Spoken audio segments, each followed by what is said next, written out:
new story by our editorial partners at the Washington Post says more than 700 people have applied for permits to carry loaded concealed handguns here in the nation's capital. More than half of those that apply don't live in the city, though.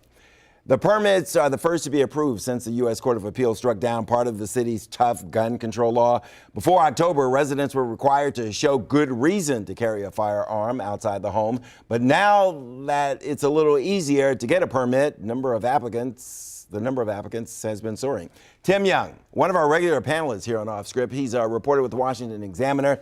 And Tim, today I want to talk to you not about politics. I want to talk to you about something that happened to you personally that still has you shaken. Tell us what happened to you 2 days ago. 2 days ago, I was walking to the new wharf area from my place, which is very close down there, on a well-lit M Street at 7:45 at night, and I was attacked by two men. One was armed, one grabbed me from behind, and I was robbed. What did they take? They took my cell phone. Right. How'd you feel? I'm terrified. I'm sure. Terrified. There's no, when I talk to people about this, I'm a comic. You're scared. There's no man card involved. Like I was defenseless. Right. A lot of people around. A lot of people. About 6 or 7 people saw this happen. 6 or 7 witnessed to this incident. Yes. Okay. And what was their reaction? Well, only 2 of them called 911. The rest of the folks walked off. Okay. 2 of them called 911 after, and while it was going on, they just watched? Yeah, they just stood by and watched. As I was yelling for help, I'm being robbed, they stood by and watched. Wow. Okay. You saw the story we just did. More people applying for permits to carry concealed weapons. You tell me you're thinking about it. I'm absolutely going to do it. Why? When you're in an instance where there's a gun pointed at you, and your life is being threatened for your property, and no one's going to help. And now I know that no one's going to help. I want to feel more secure. I want to feel safe, and like I have something to defend myself with. All right. Now, how'd you feel before this incident, though?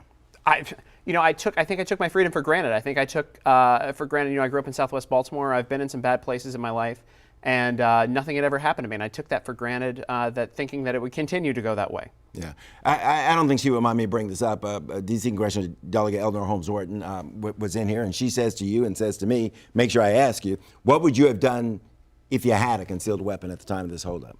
I probably would have pulled it out to defend myself. That's obviously what I would do in that instance. I think that I had a chance to defend myself in that instance had I had a weapon. Right. Do you think about the alternative, though? I mean, what if they gotten the weapon away from you? What if they used your weapon on you? I mean, this is what those opposed to, It's say. one of those things, but I think a lot of those people who are opposed to having a concealed carry permit and being able to own a weapon have never had one pointed directly at them when they have nothing on them. Right. That level of fear and that level of helplessness that you feel, it doesn't compare to anything else I've felt in my life. Right.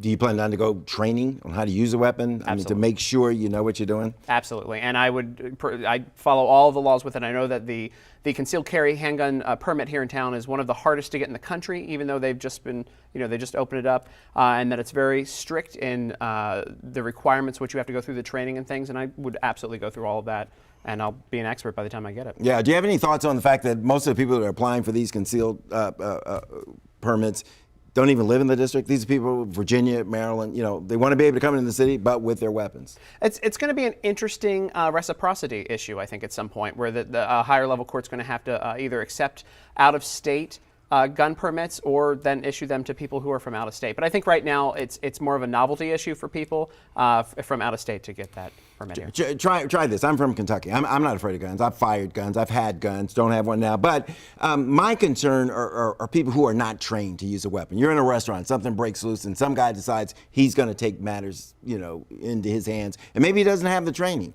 And so you got people out there who don't have the training with weapons firing them. Say somebody tries to rob you, and they turn and they're walking away, and you happen to shoot them in the back. Now you've got a problem. Yeah, that's why there's so much training that's involved in getting your concealed carry permit. But having a weapon and not having a permit for it in D.C. is nearly impossible. I mean, basically everything is illegal, from pepper spray to the batons. Everything is basically illegal to have here in town. All right, promise me this: once you get your concealed permit, and I know you will, come back and talk to us. I know you're going to stop and talk to all your conservative friends first, but come back and talk to me on Off Script about it. You're a better friend than those conservative friends. Good. Bring your gun, your permit, and all that stuff. If they let you in the building, you probably won't. They won't. You just want to see me get arrested. No, I know. good luck to you, man. Thank you, man. Sorry this happened to you. Okay, back in a minute. To sell